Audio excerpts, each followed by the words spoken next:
Hey guys, it's Alpha again. I'm just going to go through a quick demonstration of how to make a Spellforge because some people still don't get it. So basically, what you need is a cauldron to start with.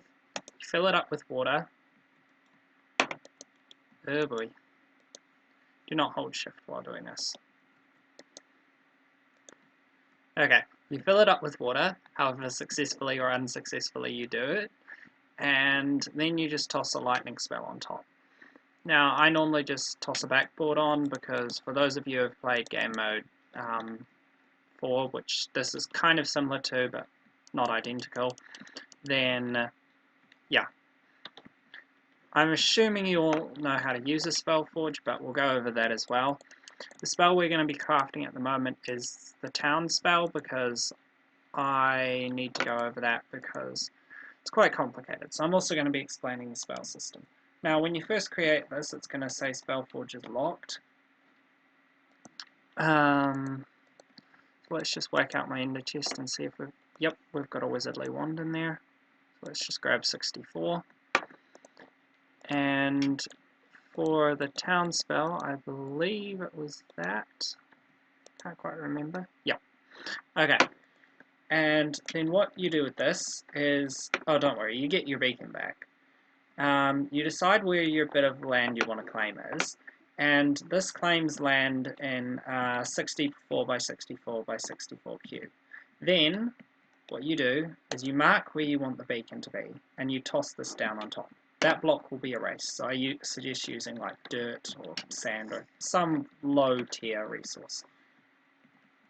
Once you have a town center, it's going to tell you this town center is unclaimed, and once activated, it's going to protect that area. So the reason it's going to say unclaimed is if you already are the owner of a town and it was to just register it as a new town, it would be bugged. And there we go, town center claimed, welcome back to your town.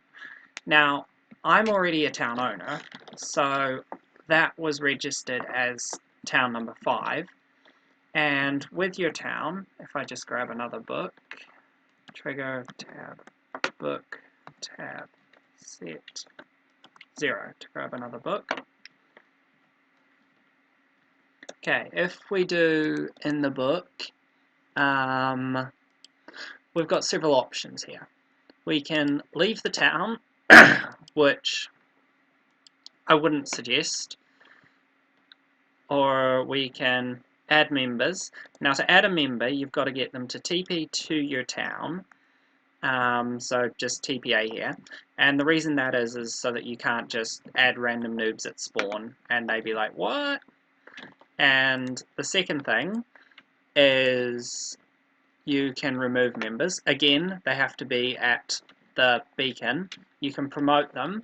Now, a warning, when players are promoted, they get promoted to leader because building a whole rank system into this would be far too complicated. At the moment, it's running on approximately 10 command blocks, but building a rank system would probably double that, as I'd have to have a command block for not just leader, but for moderator, for example, and I'd actually have to decide.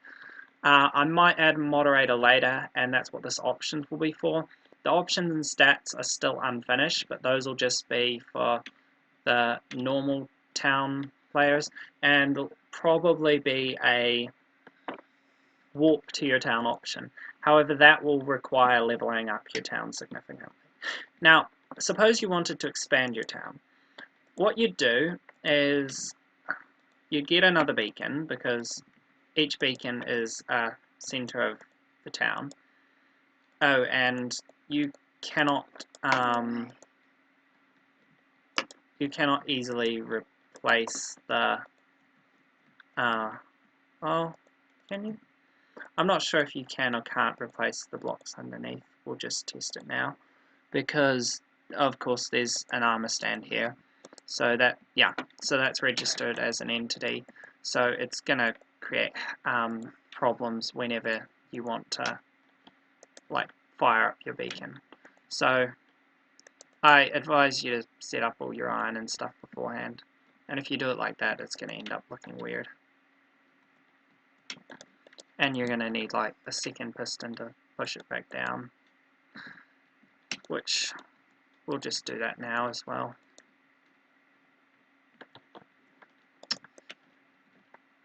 But yes, set up your stuff beforehand, your iron blocks, and once you've once you've got your first town centre, now what you want to do is you want to line up your town centres. I'm just going to copy this because I'm going to need a few. You want to line them up so that there's no space in between the claims, because it's a square cube. So if I were to square cube of 64, so if I was to TP myself 32 blocks in one direction, and then just, I think that's the right direction, move that way, and then back that way, it's going to say welcome to our town. So we've kind of found the edge of our town, and that's right here. Now what we want is we want the other edge to line up, so it's right here, and the town protection kind of matches up. So there's two ways you can kind of find your edges, and the first is by counting out blocks, which I do not fancy. So I'm just going to mark this as here because that'll make it easier when we come back there. And the other way is utility function of these. If you try and claim land inside of an already claimed area, it's going to convert itself back into the beacon, and it's going to create those particle effects. Now, if we go over to that tower we created over there, there's also going to be flame particle effects. Now, that's where you'd want to claim if you were claiming more land. So, I think the center's about there. That looks like it to me.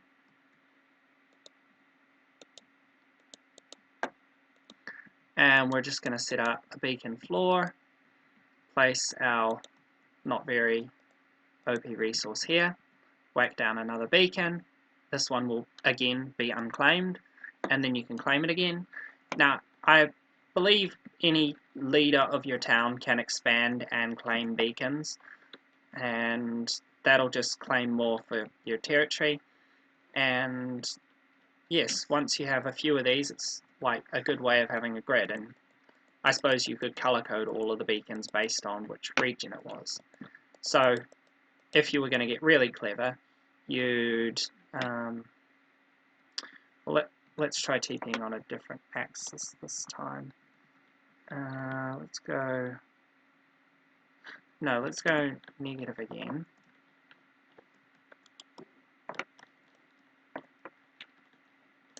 Okay, so it's one block over.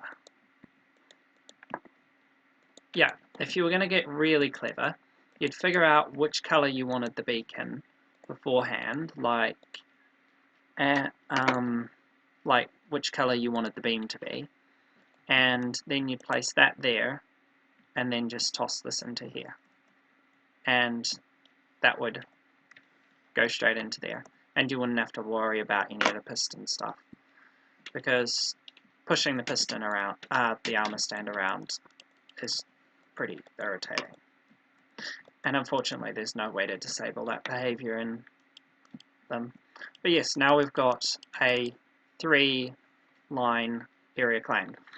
I suppose you're probably wondering why I decided to make it beacons, because let's face it, beacons are pretty OP. The reason is that if you were to just come out into the wild and find a whole bunch of these randomly, like a whole bunch of towns, and maybe let's say to claim them you only needed like to vote twice or something, that would be incredibly annoying, because the wild would quickly get filled up with claimed land, and it would be like, where do I live? So the reason this is done is to try and avoid that. Now, bear in mind that at the moment my town score is set to 5, because that's the town I'm in. So I'll just show you how the protection works. Scoreboard, yeah. Players set at P town to 4. Okay, so I'm now currently not in the town. Aaron? And if we just set up some chests here, and some more chests here, we'll stick some loot in those.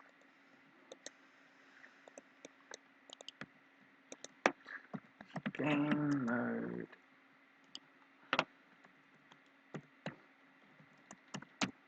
Okay, once you go into, if you're survival in someone else's land, yeah, it's going to switch you into adventure mode. Now obviously you can't break locks in other people's claimed land, so that's going to protect your like structures and stuff, but it does not protect your entities such as like your armor stands and such, which have like valuables on them, and it's not going to, like your animal farms, and it's not going to protect your chests. Now the way to do that is to use a whole lot of block-based locks. So I'll just show you what I mean with one really quick. Basically, there's several lock designs where you have a block underneath, a piston there, and what happens is when you place a torch there, or a torch somewhere, it automatically breaks it by the piston and the signal does something. So you could just have that signal outputting like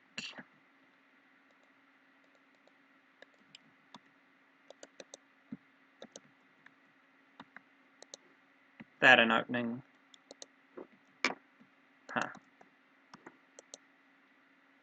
Yeah, it's too fast. Who knew? Okay, well, you could have the signal doing something.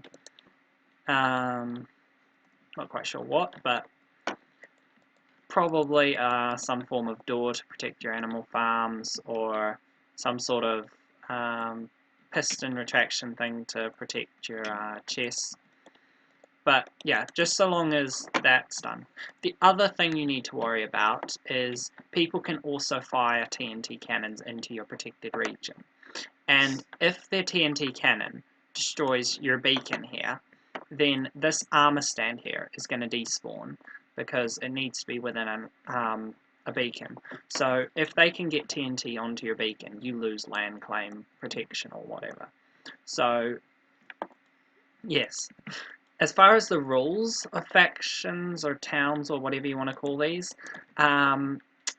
basically if you don't want to be raided and griefed and stuff, build as far out as possible, but that's pretty much standard with survival. And I know people are going to say these are factions, why can't we raid? Yes, you can raid, but only other factions, because the factions have some sort of claim protection set up. So it's a challenge to raid them, and if they're any good, you shouldn't be able to raid them. But you cannot raid survival players. That is still a bannable offence. So if you just come across someone's base, let's say someone had a sandstone shack over here, and they had their chest full of valuables inside. You can't just raid and grief their base because you've found it. They're still a survival player. They should still not be affected. The reason I don't put this faction stuff on a separate server and declare it as separate is, well, vanilla Minecraft doesn't have Bungie or any other kind of facilities for hosting that, so I'd have to set up a second IP, have more, second set of staff, moderation, split my time between two servers. It's just easier to have it on this server.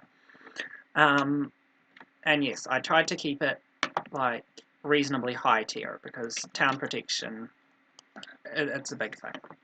So once you get up in the tech tier, like probably town protection would be the first thing you'd want to aim for. As far as getting a nether star, that's not too hard. If I was doing it myself, I'd probably go into the maze and farm skulls, because lots and lots of what are they called? wither skeletons spawn down there. And you've also got your lightning creepers from one of the waves of attack.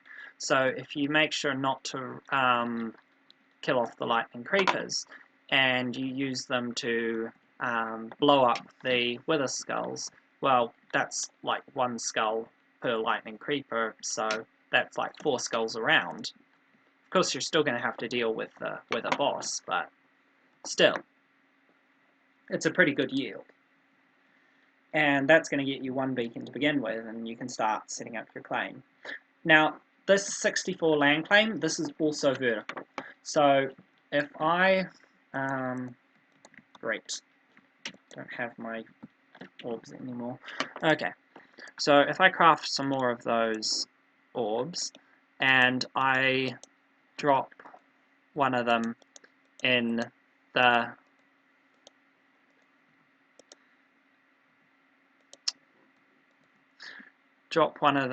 beacon beam and fly up. As you can see, there's another epicenter where you could or should place one here.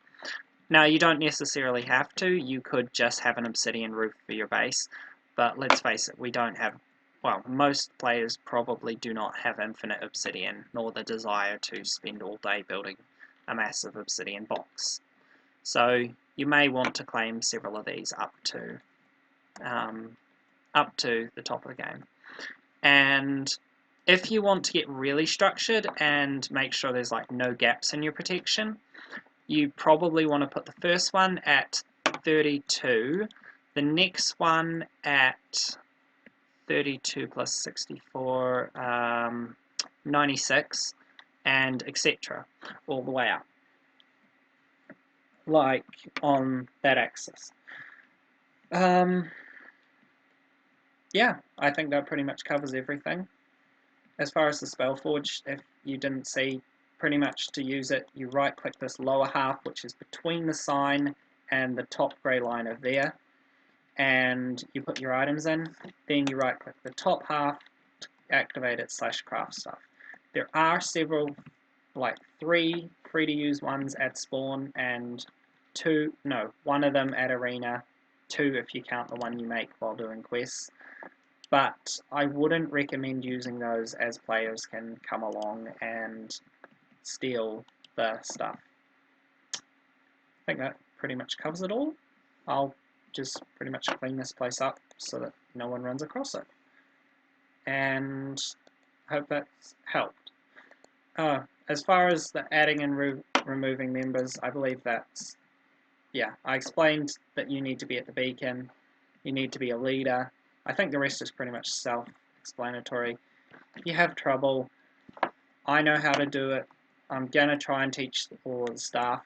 Don't know if they'll all pick it up, but, well, like, Olivia, for example, probably won't want to learn it, but anyway, it's out there, it's available. So have fun with it.